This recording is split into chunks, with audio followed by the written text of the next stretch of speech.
Hola, I'm Fada and welcome to the channel. I know it's been a while I sat down and caught up with you guys, but in this episode of Fada, we're going to be talking about the time I moved into a 100-year-old house. Technically, we can call it 150 years old because my ma is the youngest of all siblings and she's already 71 years old, and there are 6 siblings with gaps of 4 years apart. And this is the house of my grandparents. This is where they all started from. So this is more than 100 years old, maybe 150.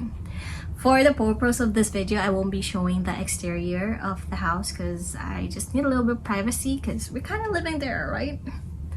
So moving on, I'll be showing you parts of the house, and I think the reason why this house became this way is because it was abandoned during the COVID times.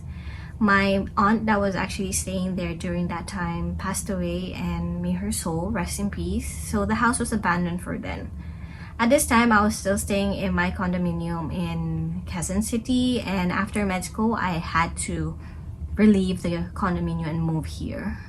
So flash on the screen is the living room. You can actually see my aunt's bed where she used to stay, and then it's really old and had such poor lighting. Even the curtain is giving grandma vibes. Not judging, but just saying. And you can see my brother here, and he was just like trying to tell me, are we really moving here, this and that, and I'm like, we have no choice.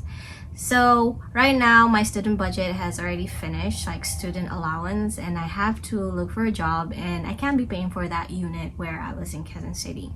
So we decided to move back to the house, family house.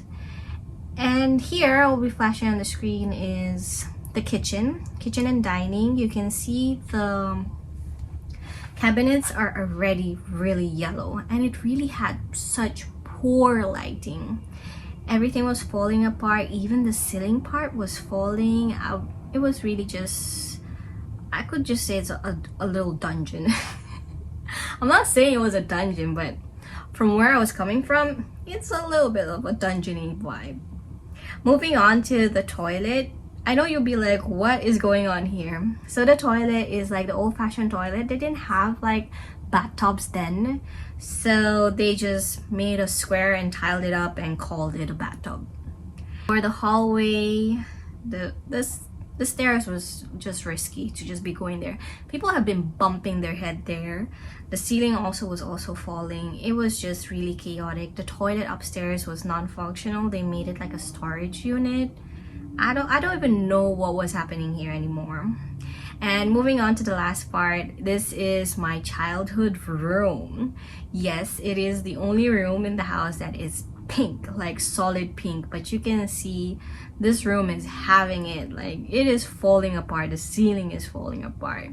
And a little miscellaneous at the balcony area, we saw this. Yes, that is, maybe if I was in the States, I would say a baby raccoon, but nah, I'm in Asia, in the Philippines, so that is a very gigantic rat making Jurassic Park 4 in our balcony.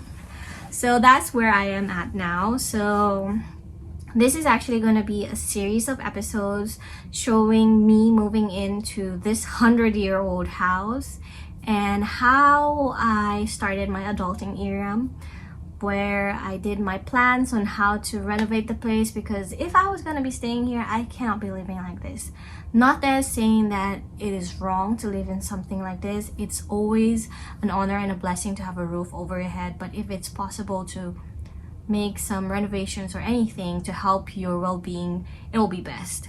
So when I started this journey, I actually didn't have a salary. I started renovating diaries, or whatever what I can call that. I started renovating this with just my savings from my student allowance, and I will be taking you guys on this journey. So if you like this and want to join in, and if you're a new subscriber or old subscriber, hi, I'm kind of trying to come back into things. I know I haven't posted for a very long time. I think the last time I posted was it May-ish or June? I don't know, but I'm trying. So thank you guys for watching this very short vlog. It's just an intro to my renovating diaries and living alone diaries also. And we can also say adulting diaries. I'm not yet sure what I'm gonna title this, but I've come so far from this video or this photos that I've been showing you, and I'm really excited to share everything with you guys. Bye.